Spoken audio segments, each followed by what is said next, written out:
அதிகாரம் 10. வசனங்கள் 1 முதல் 11 முடிய. 1ஆம் வசனம். பின்பு பலமுள்ள வேறொரு தூதன் வானத்திலிருந்து இறங்கி வர கண்டேன். மேகம் அவனை சூழ்ந்திருந்தது.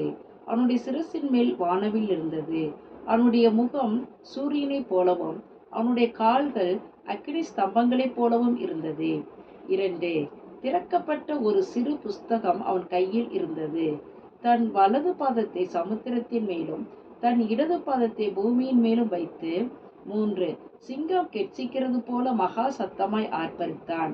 அவன் ஆர்ப்பரித்த போது 7 இடிகளும் சத்தமிட்டு முழங்கின. 4.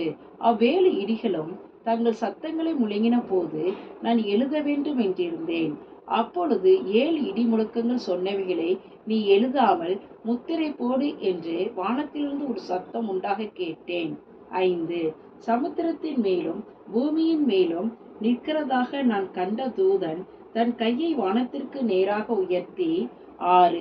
இனி காலம் செல்லாது, ஆனாலும் தேவன் தம்முடைய ஊழியக்காரராகிய தீர்க்கதரிசிகளுக்கு சுவிசேஷமாய் அறிவித்தபடி 7ஆம் தூதனுடைய சத்தத்தின் நாட்களிலே அவன் எக்காலம் ஊதப் போகிற போது தேவ ரகசியம் நிறைவேறும் என்று 7.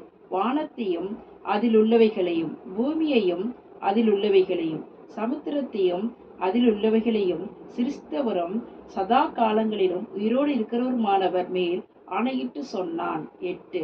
நான் வானத்திலிருந்து பிறக்க கேட்ட சத்தம் மறுபடியும் என்னுடனே பேசி, சமுத்திரத்தின் மேலும் பூமியின் மேலும் நிற்கிற தூதனுடைய கையில் இருக்கும் திறக்கப்பட்ட சிறு புஸ்தகத்தை நீ போய் வாங்கிக்கொள் என்று சொல்ல. 9. நான் தூதனிடத்தில் போய் அந்த சிறு புஸ்தகத்தை எனக்கு தாரும் என்றேன். அதற்கு அவன், நீ இதை வாங்கி புசி, அது உன் வயிற்றுக்கு கசப்பாயிருக்கும், ஆகிலும் உன் வாய்க்கு இது தேனை போல மதுரமாயிருக்கும் என்றான். 10. நான் அந்த சிறு புஸ்தகத்தை தூதனுடைய கையிலிருந்து வாங்கி அதை புசித்தேன். என் வாய்க்கு அது தேனை போல மதுரமாயிருந்தது. நான் அதை புசித்த உடனே என் வயிறு கசப்பாயிற்று. 11. அப்பொழுது அவன் என்னை நோக்கி, நீ மறுபடியும் அநேக ஜனங்களையும் ஜாதிகளையும் பாசைக்காரரையும் ராஜாக்களையும் குறித்து தீர்க்கதரிசனம் சொல்ல வேண்டும் என்றான். ஆமேன்.